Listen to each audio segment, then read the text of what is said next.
선물의 주인공이 되자. 할렐루야. 오늘은 2021년 부활절 특별 새벽 예배를 드립니다. 그리고 오늘 부활하신 주님을 만난 마리아라는 제목을 가지고 오늘 말씀에 나누겠습니다. 오늘 새벽에 주님은 부활하셨습니다. 마리아의 이 신앙을 통해서 다시 사신 예수 그리스도의 은혜를 전하고자 합니다. 이 순간 마리아의 신앙이 빛을 냈습니다.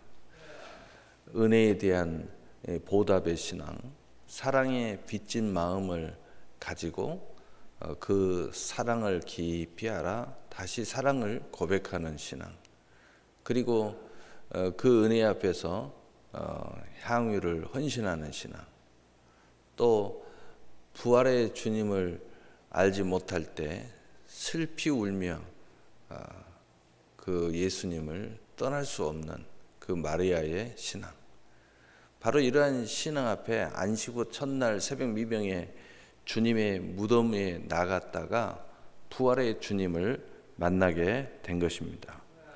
오늘 부활의 주님을 최초로 만난 마리아, 이 부활의 주님의 소식을 최초로 전한 마리아를 하나님께서 예비하심으로 최초의 부활의 복음을 왜 전하게 하셨는지 우리는 알아보려고 합니다. 그래서 알아보기 위해서 마리아의 일상과 신앙 고백을 알아봄으로써 은혜를 찾아보고, 그리고 이 부활의 주님의 신앙이 우리에게 어떻게 자리를 잡는지 우리가 다시 한번 우리 자신을 돌아보면서 막연하게 예수를 믿는 게 아니고 이제 부활하신 예수님을 믿음으로써 우리 인생도 참으로 부활하는 역사, 거듭나는 역사, 새롭게 태어나고 예수님과 함께 일어나는 역사를 오늘 이 새벽에 우리가 우리 안에 스스로 찾고 또 창조하고, 그리고 지금까지 고난받는 예수님만 알았다면 이제는 부활의 신앙을 가짐으로써 우리 인생이 새롭게 부활하는 역사가 있으시기를 예수님의 이름으로 축복합니다.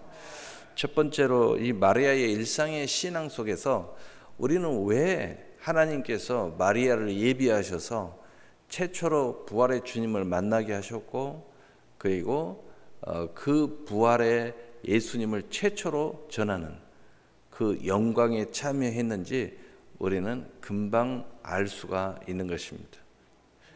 첫째로 죄사함을 받기 위해서 옥합을 깨트려 사랑을 고백하는 신앙을 소유했음을 성경을 통해서 우리는 알 수 있습니다. 무슨 신앙입니까? 마리아는 늘 회개할 줄 아는 신앙생활을 했다는 것입니다. 그리고 많은 죄를 사함 받았다고 예수님께서 그에게 선언하시는 내용이 성경에 기록되어 있고, 많은 죄를 사함 받았기 때문에 많이 사랑하는 것임을 예수님께서는 말씀하고 있는 것입니다. 누가복음 7장 37절에서 38절, 44절, 48절의 내용을 보면 그 동네에 죄를 지은 한 여자가 있어 예수께서 바리새인의 집에 앉아 계심을 알고 향유 담은 옥합을 가지고 와서 예수의 뒤로 그 발 곁에 서서 울며 눈물로 그 발을 적시고 자기 머리털로 닦고 그 발에 입맞추고 향유를 부으니, 그 여자를 돌아보시며 시몬에게 이르시되 이 여자를 보느냐?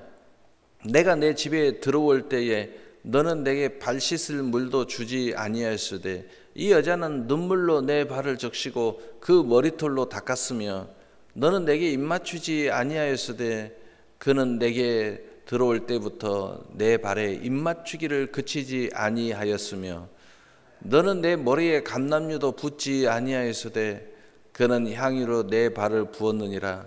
이러므로 내가 내게 말하노니 그 많은 죄가 사하여졌도다. 이는 그의 사랑함이 많음이라. 사함을 받은 일이 적은 자는 적게 사랑하느니라. 이에 여자에게 이르되 내 죄사함을 받았느니라 하시니 아멘. 오늘 예수님께서 이 마리아에 대해서 회개하는 신앙을 말씀하시면서 이렇게 사랑할 수밖에 없고 또 향유를 깨뜨릴 수밖에 없는 이걸 말할 때 너희는 하지 아니하였지만, 이 말씀을 읽을 때마다 우리는 다 똑같은 하나님의 은혜자고 또 우리는 공로 없이 하나님의 선물로 믿음으로부터 시작되었지만, 그러나 그 중에서 왜 하나님이 이렇게 저렇게 하나님이 또 그 은혜 속에서도 또 이렇게 특별함이 있을까? 바로 우리는 하지 아니하였으되, 똑같이 은혜를 받았고 한량없는 하나님의 선물의 주인공들이지만, 그러나 어느 누구는 아니하였으되, 이 말이 우리를 울려야 됩니다.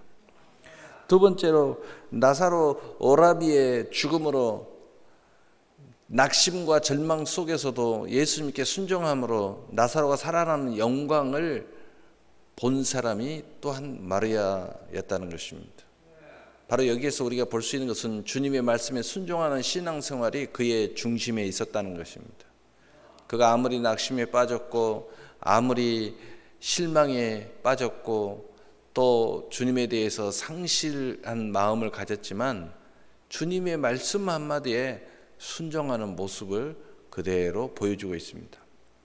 결국은 부활의 영광에 참여하고 있다는 것을 우리는 알 수 있어요. 요한복음 11장 32절에서 34절, 39절, 40절에 보면 마리아가 예수 계신 곳에 가서 배웠고 그 발 앞에 엎드려 이르되 주께서 내게 여기 계셨더라면 내 오라비가 죽지 아니하였겠나이다 하더라. 예수께서 그가 우는 것과 또 함께 온 유대인들이 우는 것을 보시고 심령에 비통히 여기시고 불쌍히 여기사 이르시되 그를 어디 두었느냐? 이르되 주여 와서 보옵소서 하니 예수께서 이르시되 돌을 옮겨 놓으라 하시니 그 죽은 자의 누이 마르다가 이르되 주여 죽은 자가 나흘이 되었으되 벌써 냄새가 나나이다. 예수께서 이르시되 내 말이 내가 믿으면 하나님의 영광을 보리라 하지 아니하였느냐 하시니 아멘. 누구든지 다 실망에 있었고 슬픔에 있었어요. 그런데 이후에 예수님의 말씀에 의지해서 돌을 옮겨 놓으면 순종하는 모습을 이들이 가지고 있었다는 거예요. 그러는 중에도 순종하는 믿음, 거기에서 기적이 일어나는 겁니다. 순종하는 신앙을 가지고 있었다는 겁니다.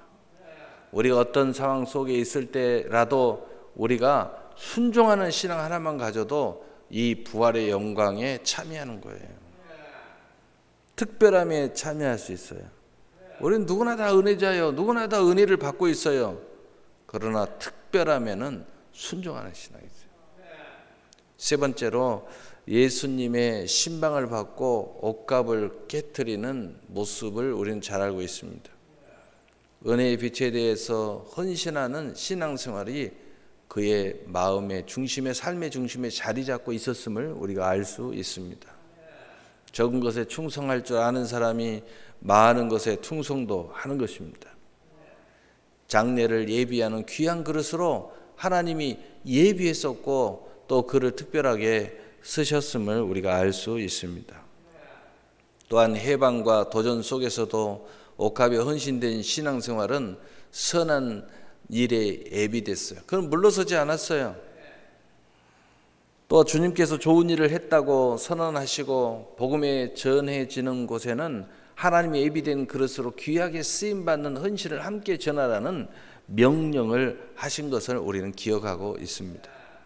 그래서 항상 특별한 절기나 특별한 복음이나 특별한 우리에게 하나님이 요구하는 어떤 것에 있을 때 이 마리아의 헌신의 신앙을 꼭 주의 종들은 거기에서 전하는 거예요. 오늘은 특별히 이 마리아의 신앙을 통해서 부활의 주님을 만나고 또 그 부활의 주님을 영접하고 전하는 바로 오늘 이 특별 새벽 예배가 되었으면 좋다는 거죠. 그래서 요한복음 12장 3절 7절에 마리아는 지극히 비싼 향유 곧 순전한 나드 한 근을 가져다가 예수의 발에 붓고 자기 머리털로 그의 발을 닦으니 향유 냄새가 집에 가득하더라.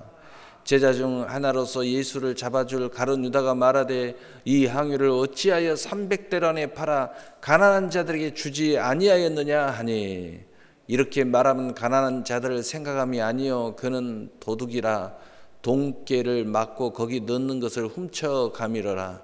예수께서 이르시되 그를 가만두어라. 나의 장례할 날을 위하여 그것을 간직하게 하라. 우리는 오늘 이 순간까지 어떤 분은 오랜 동안 신앙생활을 하고 어떤 분은 아직 경륜이 짧고, 그렇지만 누구나 다 똑같이 겪는 게 하나 있습니다. 하나님의 감동대로 순수한 믿음을 가지고 하나님 앞에 헌신하고자 할 때, 또는 교회에서 예배가 진행되고 많은 행사들이 진행될 때 이 가룟 유다 같은 사람들을 만나게 됩니다. 늘 시비를 걸고 또 거룩한 공의를 내세웁니다. 그러나 우리는 꼭 알아야 됩니다. 그들이 말하는 그 말은 허울 좋은 이야기고 그 마음의 중심에 하나님의 것을 도둑질하는 마음을 가지고 회방하고 있다는 것을 알아야 돼요. 여러분에게 태클 걸고 있다는 거예요. 그럼에도 불구하고 오늘 마리아의 그 마음의 중심에 그 하나님의 은혜에 대한 그 고백은 멈추지 않아요. 여러분, 그래야 특별한 부활의 주님을 만나는 거예요. 네 번째로 예수님의 죽으신 몸을 수습하고 장례하고 안식 후 첫날 제일 먼저 향유를 가지고 또 나아가는 사랑에 빚진 사람 마리아의 모습을 우리는 발견할 수 있습니다. 주님의 시신의 절망 속에도 변함이 없는 이 신앙, 세상 속에 현실 속에서 절망에 빠졌음에도 자기가 그렇게 의지하고 믿었던 예수님 죽어버렸어요. 아무 힘도 없이 그렇게 능력을 행하고 그렇게 특별한 말씀을 선포하던 그분이 죽어버렸어요. 아무 저항도 하지 못하고. 그럼에도 변함이 없어요.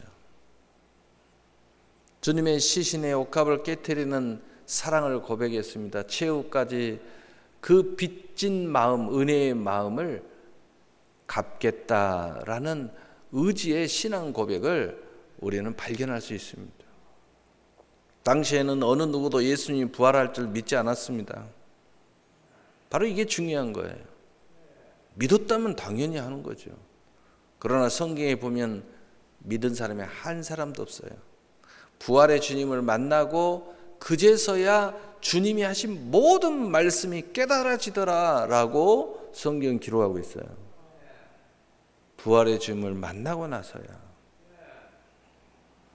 그래서 누가복음 24장 1절에 안식 후 첫날 새벽에 이 여자들이 그 준비한 향품을 가지고 무덤에 가서, 얼마나 아름답습니까? 많은 여자들이 준비한 향품을 가지고 갔지만 그 중에서도 주님은 마리아를 만나줬어요. 할렐루야. 그러므로 이제 두 번째로 마리아가 결정적으로 부활의 주님을 최초로 만나고 최초로 부활의 복음을 전할 수 있었던 분명한 이유에 대해서 말씀을 나누고자 합니다. 지금까지는 평상시에 마리아의 신앙생활의 모습을 본 거예요. 이제 분명한 직접적인 이유, 첫째로 안식 후 첫날 가장 먼저 향품을 가지고 무덤을 찾았다는 것입니다. 항상 주님이 먼저인 마리아의 신앙 고백을 우리는 여기서 볼 수 있습니다. 죄사함을 제일 많이 받아 제일 큰 사랑을 고백할 수 있었습니다. 이 말을 우리가 깊이 생각하면 무슨 이야기예요? 하나님 앞에 그 은혜가 가장 컸다는 거예요. 똑같이 우리는 은혜를 받지만 어떤 사람은 은혜를 크게 생각하는 사람이 있고 어떤 사람은 그 은혜를 작게 생각하는 사람이 있어요. 그 별볼 일 없이 그냥 항상 잊어버리고 사는 사람들이 있어요. 그러나 이 마리아는 가장 컸기 때문에 가장 먼저 주님을 찾아왔어요. 여러분도 이런 신앙을 한번 가져보세요. 그러면 항상 먼저 최고, 은혜도 또한 계속 그렇게 물밀듯 찾아오는 거예요. 제사함을 제일 많이 받아 제일 큰 사랑을 고백할 수 있었다는 것은 내가 그렇게 제사함을 제일 많이 받았다고 생각하는 거예요. 하나님 앞에 무슨 죄가 크고 작고 하는 것이 뭐가 있어요? 작은 죄든 큰 죄든 다 똑같은 죄지. 그러나 이 사람은 제일 많이 받았다고 생각하는 거예요. 그것이 바로 은혜의 모습인 거예요. 그래서 큰 사랑은 언제나 가장 먼저고 가장 많이 하며 가장 중요하게 여기는 모습을 가지고 가장 열정적인 모습을 보여줍니다. 마리아의 신앙의 모습, 그 고백하는 모습, 바로 우리에게서 새로운 부활한 우리의 신앙의 고백, 새롭게 변화받고 더 큰 은혜의 길로 나가는 그 신앙을 여기서 회복하고 찾아야 돼요. 매년 우리가 특별 새벽 예배를 드리지만 그저 그렇게 오히려 신앙이 더 미끄러지면서 더 감동도 없는 모습. 왜 우리가 예배를 드려야 돼요? 회복해야 돼요. 더 앞으로 전진해야 돼요. 더 천국을 침노해야 돼요. 우리가 주님 갈 시간이 점점 가까이 오면 가까이 올수록, 나이가 먹으면 먹을수록 정말 천국이 가까이 와야 돼요. 신앙 고백이 더 가까워져야죠. 신앙 고백이 하나님과 더 가까워져야 돼요. 우리의 신앙 고백이 천국과 더 가까워져야 돼요. 이 세상에 아직도 머물고 살고 있지만 이 하나님의 나라가 여기 있다 저기 있다 할 것이 아니요 너희 안에 있느니라. 하나님의 나라가 더 리얼해져야 돼요. 현실을 더 가까워져야 돼요.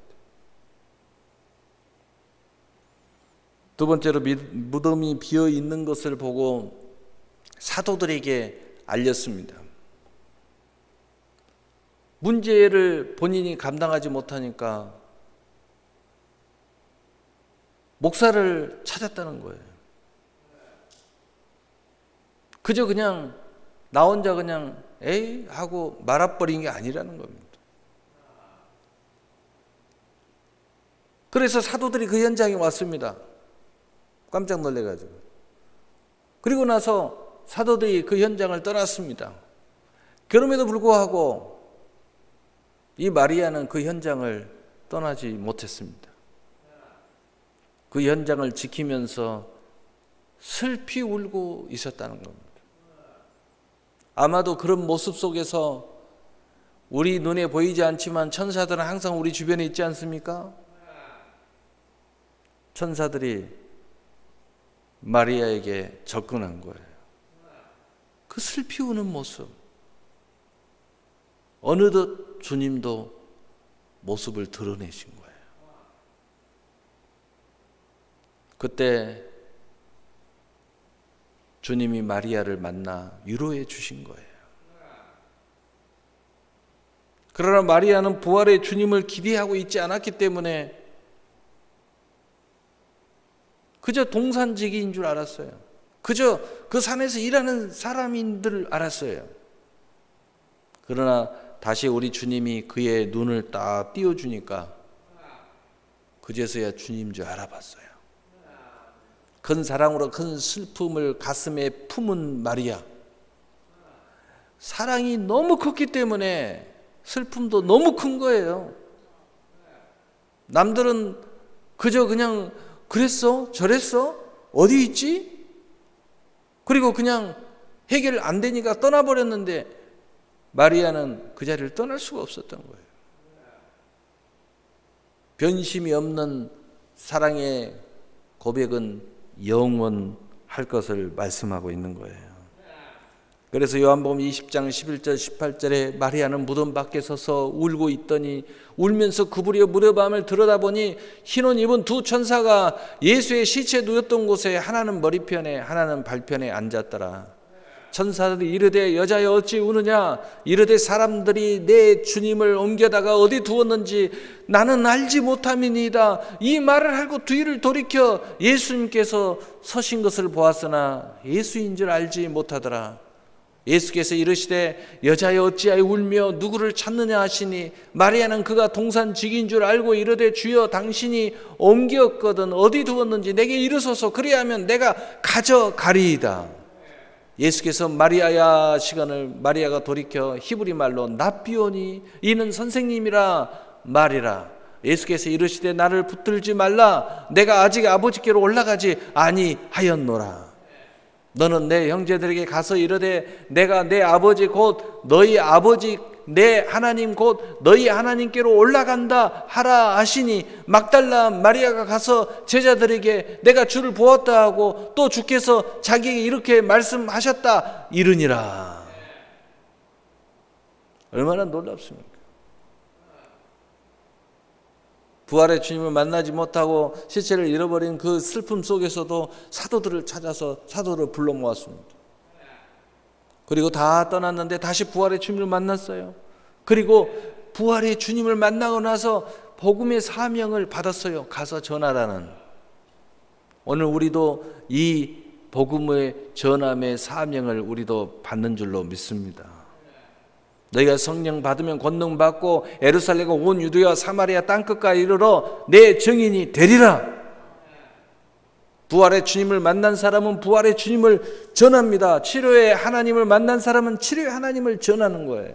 문제 해결의 하나님을 만난 사람은 문제 해결의 하나님을 전합니다. 세 번째로 부활하신 예수님을 만났기 때문에 최초의 부활의 복음을 전할 수가 있었다는 사실입니다. 부활의 주님을 만난 거예요. 주님께서 최초로 만나주시는 은혜를 받은 겁니다. 최초의 신앙 고백은 항상 최초의 선물이 따른다는 것을 믿으시기를 바랍니다. 믿음대로 되는 거예요. 믿음대로 된단 말이에요. 예수님을 만난 사람이 예수님을 전합니다. 믿음의 선물을 받은 사람이 바로 그 믿음의 선물인 복음을 전하는 것입니다. 오늘 이 특별 예배를 통해서 이 마리아가 이런 특별한 부활의 주님을 만남으로 이 부활의 주님을 이렇게 전했다는 거예요. 오늘 이 새벽에 왜 찾아 나오셨습니까? 오늘 이 새벽에 우리도 이 마리아처럼 부활의 주님 우리 만났으니까 다시 한번 깨워서 회복하고 그리고 우리도 이러한 최초, 먼저 그리고 최고 이런 특별한 은총을 우리가 사모하기 때문에 나온 거예요. 또 사모해야 돼요. 그런 사모함이 없다면 이제 사모해야 돼요. 여러분이 세상에서 돈 벌 때도 돈을 조금만 더 주더라도 또는 덤으로 또 돈을 벌게 해준다고 그러면 또 뭔가 특별함이 뭔가 있다고 하면은 얼마나 열심히 가서 일합니까? 월급을 2배, 3배 아니 10배를 더 준다면 또 그쪽으로 옮겨가서 또 얼마나 열심히 일을 합니까? 여러분 그보다 더 중요한 것은 우리 인생의 가장 중심에 계신 예수 그리스도인 것을 믿으시길 바랍니다. 이 부활의 주님을 우리가 만나야 되고 동행해야 되고 더 새롭게 더 가까이 우리의 삶이 점점 천국이 가까울 때 점점 주님이 부르는 시간이 가까이 오는 시간이 다가올수록 우리는 주님을 더 가까이 해야 됩니다. 그러나 어찌된 영문인지 우리 신앙의 경륜을 갖고 어찌된 영문인지 하나님이 부른 시간이 점점 가까이 오면 가까이 올수록 오히려 주님을 더 멀리하는 것 같은 느낌이 들어요. 나이가 먹어서 주님이 부른 시간이 점점 가까이 오는데 더 주님을 가까이 할 생각을 하지 않고 더 나이 먹기 전에 세계 일주 가야 되겠다. 더 나이 먹기 전에 여행을 가야 되겠는데 실컷 세상 좀 돌아봐야 되겠는데.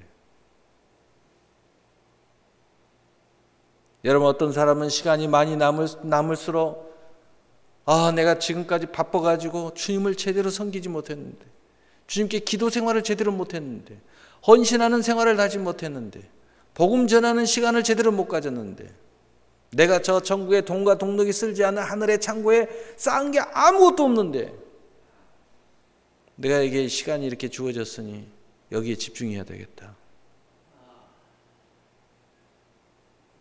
여러분, 이 마리아의 신앙을 통해서 이 부활의 주님이 더 커지는 역사, 부활의 주님이 더 극대화되는 역사, 더 가까이 동행하는 역사 있어야 될 것입니다. 오늘 말씀을 마치겠습니다. 이 마리아의 신앙 고백이 우리의 신앙 고백이 되기를 바랍니다. 바로 은혜에 보답하는 신앙, 사랑에 빚진 마음을 늘 갖고 그 사랑에 대하여 하나님 앞에 더 가까이 나가는 아름다운 신앙. 어떠한 감동이 오든 어떠한 요구가 오든 내 마음이 내가 스스로 좋아서, 은혜가 너무 많아서, 내가 너무 많은 죄인이라고, 더 큰 죄인이라고 생각해서 하나님 앞에 아름답게 헌신하는 것이 오히려 나를 자유케 하고 나를 기쁘게 하고 더 산 소망을 갖게 하고 주님께 더 가까이 나가는 모습의 신앙. 죽은 예수님 앞에서도 슬피 울며 떠나지 않는 마리아의 신앙의 고백. 어느 누구는 그것을 의리 있는 신앙이라고 설교를 하더라고요. 신앙생활도 의리가 있어야 된다고. 보여지는 거 없어졌다고. 관계가 좀 무너졌다고. 내가 좀 마음이 상실됐다고. 좀 섭섭한 마음이 생겼다고. 여러분, 내게 어떤 변화가 있어도 우리 하나님의 은혜는 여전히 똑같습니다. 하나님 우리를 사랑하는 것도 똑같습니다. 과거에 하나님이 수많은 기적과 이적과 표적과 은혜를 우리에게 주신 것이 변하지 않습니다. 그러므로 부활의 주님께서 만나 위로와 축복과 복음을 주신 것임을 우리는 깊이 마음판에 새겨야 됩니다. 사랑하는 성도 여러분, 우리 모두는 이미 은혜자입니다. 그러므로 언제나 부활의 주님과 동행하시기를 바랍니다. 그의 위로와 큰 은혜의 공급 속에서 하나님의 예비된 귀한 것으로 쓰임받기를 바랍니다. 그러므로 금생과 내생의 상과 멸관의 주인공이 되시기를 예수님의 이름으로 축복합니다. 축복합니다. 아멘.